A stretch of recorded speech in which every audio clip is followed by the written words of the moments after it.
Ji students, welcome to टम जी teachings. Video को आगे देखने से पहले चैनल को सब्सक्राइब करें, वीडियो को लाइक करें, अपना फीडबैक कमेंट्स में दें और सबसे ज़रूरी पढ़ाई पे ध्यान दें। बिस्मिल्लाहिर्रहमानिर्रहीम रबिश्रह ली सदरी वयस्सिर ली अमरी वाहलुल उक़दतम मिन लिसानी यफ़क़हू क़ौली। अस्सलाम वालेकुम स्टूडेंट्स, आज के इस वीडियो में हम 9th क्लास फिजिक्स के चैप्टर 4 को ब्रीफली एक्सप्लेन करेंगे, डेफिनेशंस को, कॉन्सेप्ट्स को क्लियर करेंगे और देखेंगे कि इसमें से क्वेश्चंस एग्जाम्स में किस तरह अपीयर हो सकते हैं। ठीक है स्टूडेंट्स, सबसे पहले हमारे पास क्या था कि पैरेलल फोर्सेस कौन कौन सी होती हैं। पैरेलल फोर्सेस कौन कौन सी हमारे पास, like and unlike parallel forces. Like forces कौन सी होती हैं, acting in the same direction, while the unlike parallel forces are acting in the opposite direction. आप देखें यहाँ पे हमारे पास डायग्राम गिवन है, जो F1 और F2 है वो दोनों एक ही डायरेक्शन में जा रहे थे। हम इसको क्या कहेंगे, they both are like forces. ये क्या लिखा हुआ है, F1 and F2 are two like forces, while the F2 and F3 are the two unlike forces. क्योंकि अनलाइक फोर्सेस कौन सी होती हैं, which are acting in the opposite direction. F2 ऊपर जा रही है, F3 नीचे आ रही है, इसलिए ये दोनों जो है हमारे पास क्या है, दोनों अनलाइक फोर्सेस हैं। ठीक है जी, और ये हमारे पास क्या है, F1 और F2 हमारे पास क्या, लाइक फोर्सेस। ओके स्टूडेंट्स, अगला क्या हमारे पास लिखा हुआ है, रिजल्टेंट फोर्स। यह टॉपिक हमने चैप्टर 3 में भी कवर किया था। रिजल्टेंट फोर्स वो फोर्स होती है जब सारी फोर्सेस को हम ऐड करते हैं तो वो रिजल्टेंट फोर्स बनती है। आपने याद रखना है कि vectors can be added to the head to tail rule. Okay students, head to tail rule को किस तरह फाइंड करते थे हमेशा, कि जो फर्स्ट वेक्टर होता है उसका हेड सेकंड वेक्टर की टेल के साथ कंबाइन करेगा, लास्ट वेक्टर का हेड और रिजल्टेंट वेक्टर का जो हेड है आपस में कंबाइन करेगा। स्टूडेंट्स, याद रखना है आपने कि ये जो हमने चैप्टर 3 में एक्सप्लेन किया था, इसको आप वहाँ से इसकी डेफिनेशन भी याद कर सकते हैं। ठीक है, अब देखें यहाँ पे जो हमारे पास एग्जाम्पल 2.1 थी, उसमें उसने हमसे पूछा है कि how to draw a resultant vector, और हमें क्या दे दिया, उसने तीन फोर्सेज दे दिए, तीन एंगल्स दे दिए। अब हम क्या करेंगे स्टूडेंट्स, अपने रिजल्टेंट वेक्टर को ड्रॉ करेंगे। स्टूडेंट्स, अपने सूटेबल स्केल के मुताबिक हम लिख सकते हैं कि अगर 100 न्यूटन 1 सेंटीमीटर ये इक्वल है, तो 200 न्यूटन किसके इक्वल होगा, 2 सेंटीमीटर के। 300 न्यूटन किसके इक्वल होगा, 3 सेंटीमीटर के। और 250 न्यूटन जो है हमारे पास किसके इक्वल होगा, 2.5 सेंटीमीटर के। अब हमने अपनी गिवन वैल्यूज के हिसाब से क्या करना है, इसको ड्रॉ करना है। ठीक है जी, हमारे पास सबसे पहले क्या है कि F1 हमारे पास क्या आ गया जी, 2 सेंटीमीटर, और एंगल 1 क्या आ गया, 30। तो मैं इधर क्या लिखूंगी स्टूडेंट्स, इधर मैं 30 डिग्री का एंगल ड्रॉ करूंगी। ओके, और कितनी लाइन लगाऊंगी, 2 सेंटीमीटर की। ठीक है जी, अब हमारे पास F2 क्या है, यहाँ पे इमेजिनरी लाइन ड्रॉ करेंगे और यहाँ पे किसका F2 बना देंगे, 300 न्यूटन है, किसके इक्वल है, 3 सेंटीमीटर के, और एंगल 2 क्या है, 45। ठीक है स्टूडेंट्स, अब हम 45 का जब एंगल ड्रॉ करेंगे ना इधर, ठीक है, जब 45 का एंगल ड्रॉ करेंगे तो इसको हम बना देंगे जी ऐसे। कितनी लाइन हो गई हमारे पास, 3 सेंटीमीटर की। ओके जी, अब हमारे पास जो नेक्स्ट है ना, next and the last one is F3। अब जो F3 है ना स्टूडेंट्स, वो उसने क्या बताया हुआ है, 2.5, और एंगल क्या है, एंगल हमारे पास है जी 60 डिग्री का एंगल है। कितना है, 60 डिग्री का एंगल है। यहाँ पे हम 60 डिग्री का एंगल ड्रॉ कर देंगे स्टूडेंट्स। ओके, और यहाँ पे लाइन कितने की होगी, 2.5 सेंटीमीटर की। अब रिजल्टेंट किस तरह ड्रॉ करते हैं, रिजल्टेंट फाइंड करने के लिए हमेशा जो फर्स्ट वेक्टर होता है उसकी टेल को लास्ट वेक्टर के हेड के साथ मिलाते हैं। किस तरह, इस तरह। ओके स्टूडेंट्स, हम इसको मेजर करेंगे, ये हमारे पास कितना आ जाएगा, मेजर करके 7.1 सेंटीमीटर है, और होल का एंगल हमारे पास क्या आ जाएगा, हम इसको मेजर करेंगे 43 डिग्री। हमारे पास क्या आ गया स्टूडेंट्स, होल का एंगल। ओके जी स्टूडेंट्स, हमारा नेक्स्ट टॉपिक है rigid body. If the distance between 2 points the body remain same, it is called rigid body.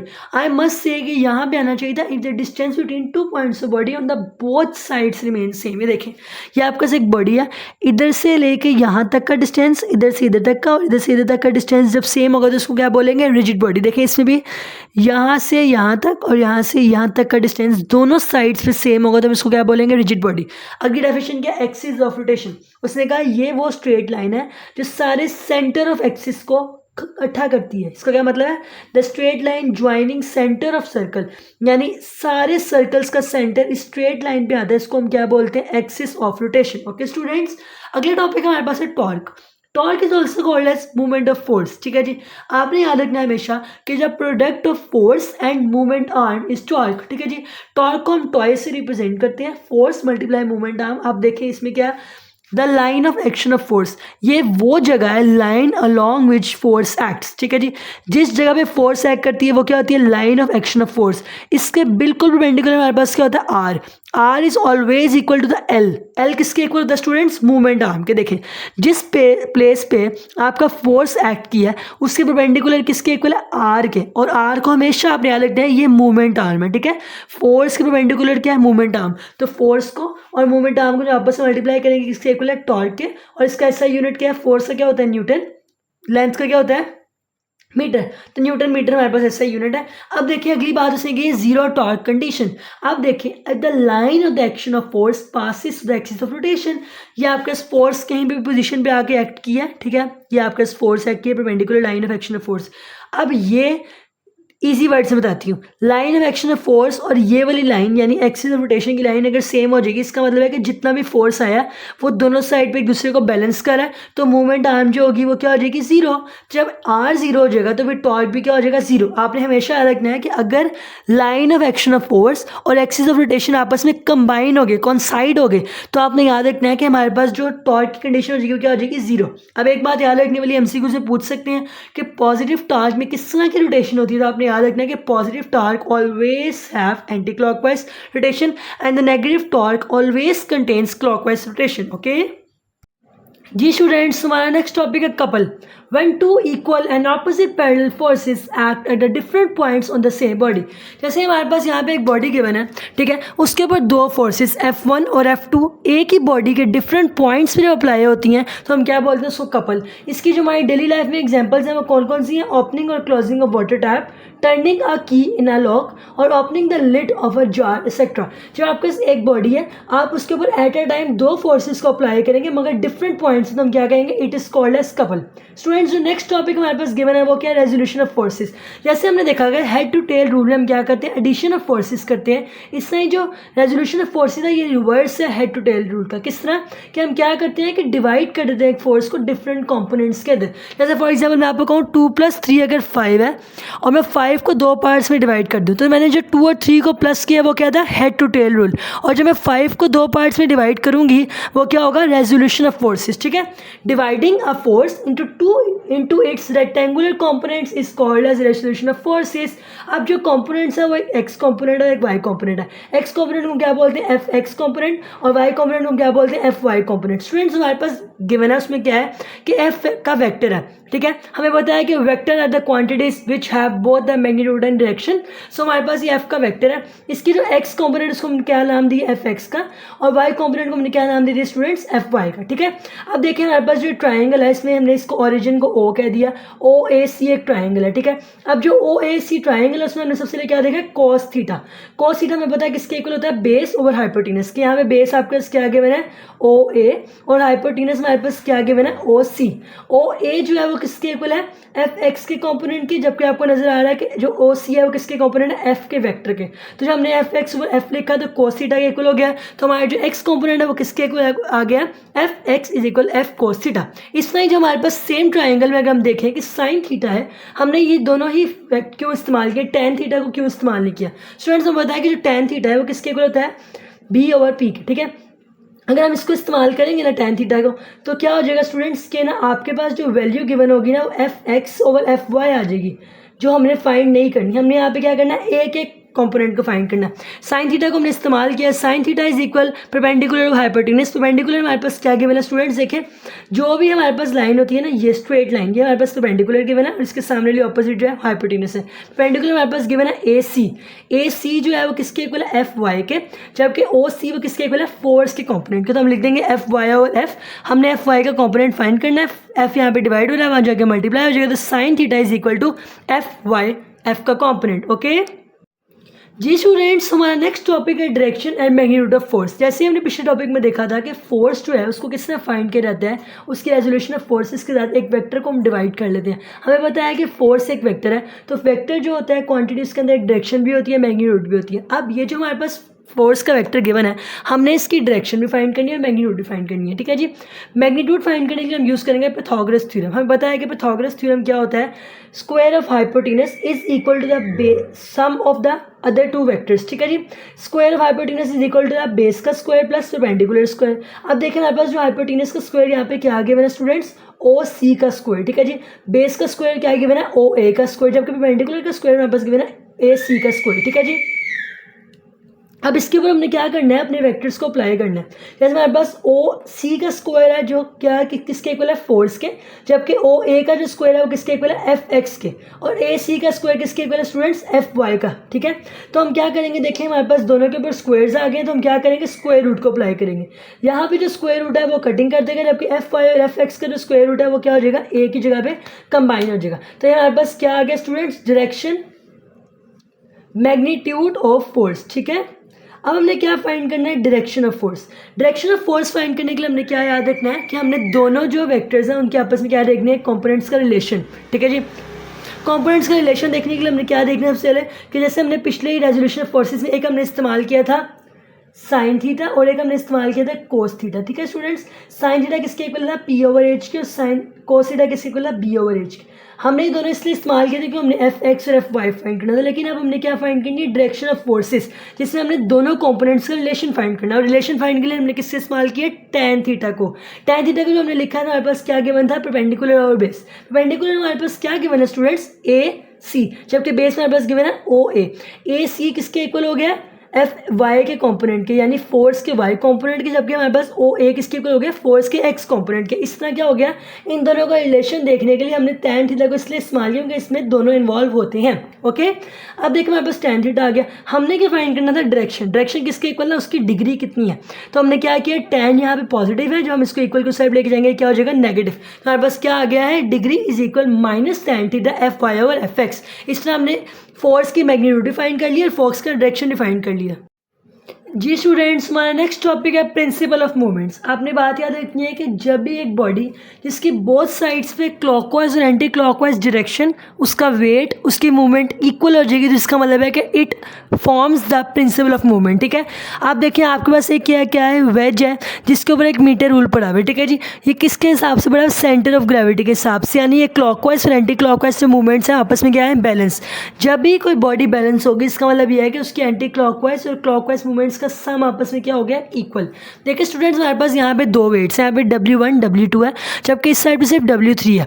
अब मैं आपको एग्जांपल के तौर पे बताती हूँ कि ये W1 का जो वेट है फॉर एग्जांपल 2 है, और W2 जो वेट है वो फॉर एग्जांपल 3 है। यहाँ पे टोटल वेट कितना हो गया, 5, और यहाँ पे W3 ही 5 है। इसका मतलब है कि दोनों साइड्स आपस में क्या है, इक्वलाइज करी। अगर L1 का डिस्टेंस W1 से मिडिल पॉइंट तक है तो L3 का डिस्टेंस भी क्या है, W3 से मिडिल पॉइंट तक है। इसका मतलब है कि दोनों क्लॉकवाइज और एंटी क्लॉकवाइज मूवमेंट्स आपस में क्या कर रही है, एक दूसरे को बैलेंस कर रही है, ठीक है। तो इसको हम क्या कहेंगे, प्रिंसिपल ऑफ मूवमेंट्स। स्टूडेंट्स, जो हमारे पास नेक्स्ट टॉपिक है वो क्या है, centre of gravity. When the total mass of body appears to be acting, ठीक है जी।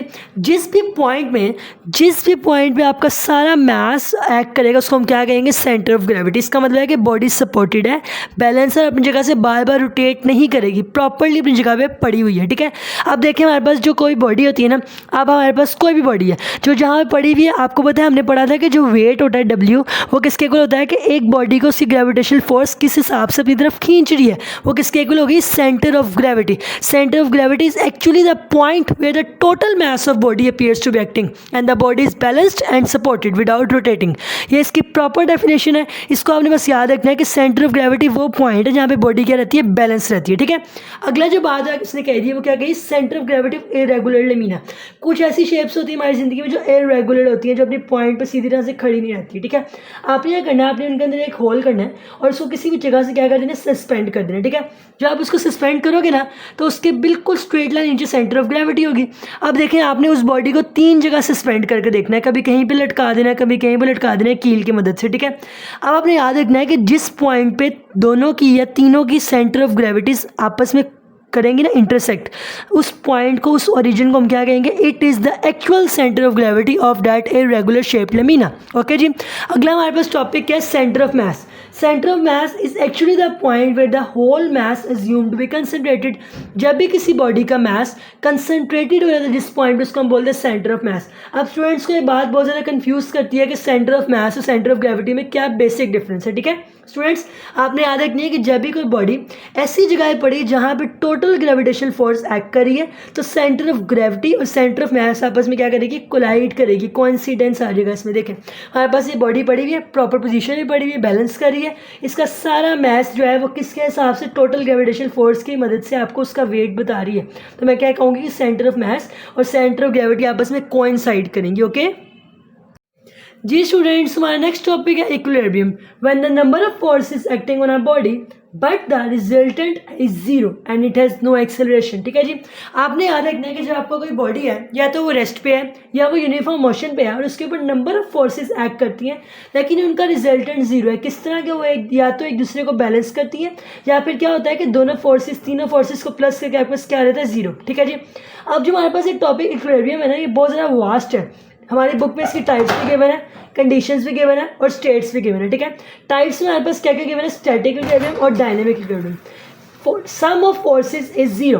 जो हमारे पास स्टैटिक इक्विलिब्रियम है उसकी सम ऑफ फोर्सेस क्या हमारे पास जीरो है, जबकि डायनेमिक इक्विलिब्रियम में आपने याद रखना है कि forces acting on a body balance each other. ठीक है जी, अब देखें हमारे पास एक बॉडी है, इसके ऊपर दो फोर्स एक्ट करिए। ठीक है, एक तो उसका फोर्स है जो ऊपर की तरफ जाता है, और एक उसका फोर्स है नीचे की तरफ जाता है, उसका वेट होता है। ठीक है, जो हमारे पास फोर्स एक्ट करती है उसको हम क्या बोलते हैं, टेंशन। ठीक है जी, ये दोनों एक दूसरे को क्या करती है, बैलेंस करती है और इक्वल कर देती है। तो हम क्या कहेंगे, ये कौन से इक्विलिब्रियम है, डायनेमिक इक्विलिब्रियम।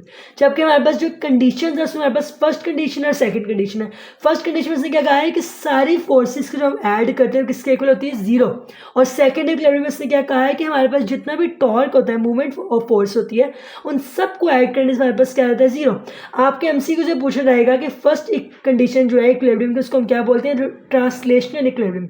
जबकि जो हमारे पास टॉर्क की बात आएगी तो वो किसके इक्वल है, रोटेशनल इक्विलिब्रियम। ये आपसे एमसीक्यू से आज भी पूछा जाएगा। ठीक है, हमारे पास क्या है स्टूडेंट, स्टेट ऑफ इक्विलिब्रियम।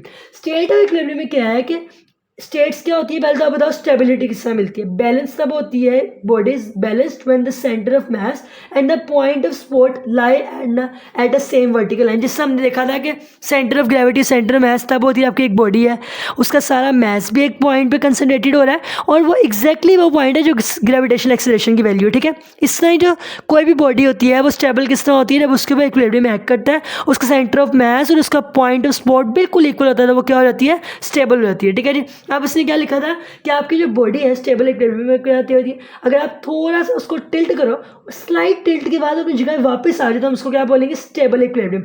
लेकिन अगर वो स्लाइड टिल्ट कर जगह वापस ना आए तो उसको क्या बोलेंगे, अनस्टेबल इक्विलिब्रियम।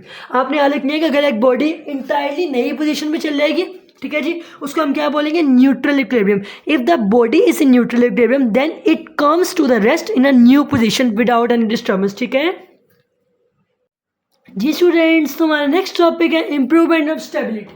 ठीक है जी, अभी हमने देखा था कि व्हाट इज स्टेबिलिटी। ठीक है, स्टेबिलिटी में उसने क्या कहा था कि जो आपकी बॉडी अच्छी तरह से बैलेंस होती है, centre of gravity of mass जो है वो आपस में क्या होता है, कंसाइड कर होता है। ठीक है, अब हम देखते हैं कि किसी भी चीज़ की इंप्रूवमेंट किस तरह करते हैं कि वो बेहतरीन तरह से स्टेबल रहे। किस तरह कि centre of gravity plays an important role in the stability. आपने एक बात याद रखनी है, आपसे एमसीक्यू से पूछा जा सकता है कि lower centre of gravity refers to the more stable object while the higher centre of gravity refers to the instability. Okay, ये आपका एमसीक्यू हो सकता है। फिर इसने कहा था कि methods to improve the stability. किसी भी चीज़ की स्टेबिलिटी को इंप्रूव करने के लिए क्या मेथड्स है, उसके ऊपर हमने क्या देखा है कि लो रखना है अपनी सेंटर ऑफ ग्रेविटी को, तो आपकी चीज़ जो है मज़ीद स्टेबल रहेगी। किस तरह से कि आपके पास एक रेसिंग कार है, आप देखें कि वो किस तरह से उसको स्टेबल बनाते हैं इंजीनियर्स। कि आप देखें जो रेसिंग कार्स होती है वो इस तरह के पॉइंट पे चलती है कि बहुत ज़्यादा स्पीड से चलती है, और उसकी गिरने की, उसकी स्लिप होने की चांसेस बहुत ज़्यादा होते हैं। तो वो लोग क्या करते हैं कि उसकी सेंटर ऑफ ग्रेविटी को जो है ना मिडल से लो करते हैं, लेकिन उसकी बेस को बहुत ज़्यादा वाइड रखते हैं, हैवी रखते हैं, ताकि वो पलटे ना। ठीक है, और ये क्या करते हैं, stable loading at the base में स्टेबल लोडिंग करते हैं और अवॉइड द अनस्टेबल लोडिंग। आप ये कभी भी नहीं कर सकते कि मतलब आपने एक जो रेसिंग कार है उसके अंदर 3 या 4 ब्लॉक रख दिए एग्जांपल, और अगर दूसरी रेसिंग कार है उसमें 5 या 6 ब्लॉक्स है, तो 3 या 2 ब्लॉक्स वाली जो रेसिंग कार है वो ज़्यादा अनस्टेबल होगी। ठीक है, सेंटर ऑफ ग्रेविटी को लो रखना है आपने, बेस को वाइड रखना है और बेस को वाइड रखने के लिए हमेशा स्टेबल लोडिंग का इस्तेमाल करना है। ओके, अब यहाँ पे ये आपका बहुत इंपॉर्टेंट शॉर्ट क्वेश्चन आप पूछेंगे, how to enhance the stability in the racing cars. तो आपने यही वाला एग्जैक्ट लिखेंगे तो आपको 2 नंबर मिल सकते हैं। क्या लिखा है, in racing cars to enhance the stability their centre of mass are kept as low as possible. ये 3 दफ़ा बात रिपीट की गई है, आपने इस बात को बस अपने दिमाग में रखना है क्योंकि एमसीयू से पूछा जाएगा आपसे कि सेंटर ऑफ ग्रेविटी को लोअर करने से कोई भी रेसिंग कार, मजीद रेसिंग कार नहीं, कोई भी ऑब्जेक्ट मोर स्टेबल हो जाता है। ठीक है जी, तो एज लो एज पॉसिबल आपने जो है सेंटर ऑफ ग्रेविटी को रखना है और इसकी बेस लोडिंग जो है ना उसको किस तरह इंक्रीज करते हैं कि रेसिंग कार स्पेसिफिकली अगर मैं बात करूँ तो उसकी जो व्हील्स हैं उसको outside of the main body रखते हैं। ठीक है, जो हमारे पास नेक्स्ट टॉपिक है वो क्या है, velocity in the circular motion. ठीक है स्टूडेंट्स, आप देखें आपकी एक बॉडी है वो सर्कुलर मोशन में मूव कर रही है, हर पॉइंट पे उसका टेंजेंट डिफरेंट है। इस पॉइंट पे अगर उसका टेंजेंट इस फॉर्म में है तो अगले पॉइंट पे उसके टेंजेंट की डायरेक्शन बदल जाएगी, उससे अगले पॉइंट पे उसके टेंजेंट की डायरेक्शन बदल जाएगी।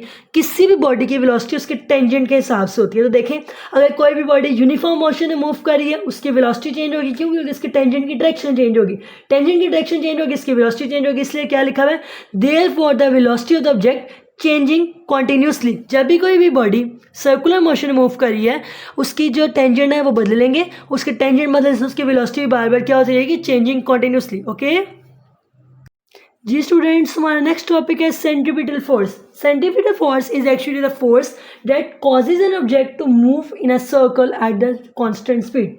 जिससे हम बचपन में क्या करते थे, अपनी एक स्ट्रिंग ली, स्ट्रिंग के ऊपर एक छोटा सा स्टोन है उसको बांधा और फिर ऐसे ऐसे ऐसे से किया।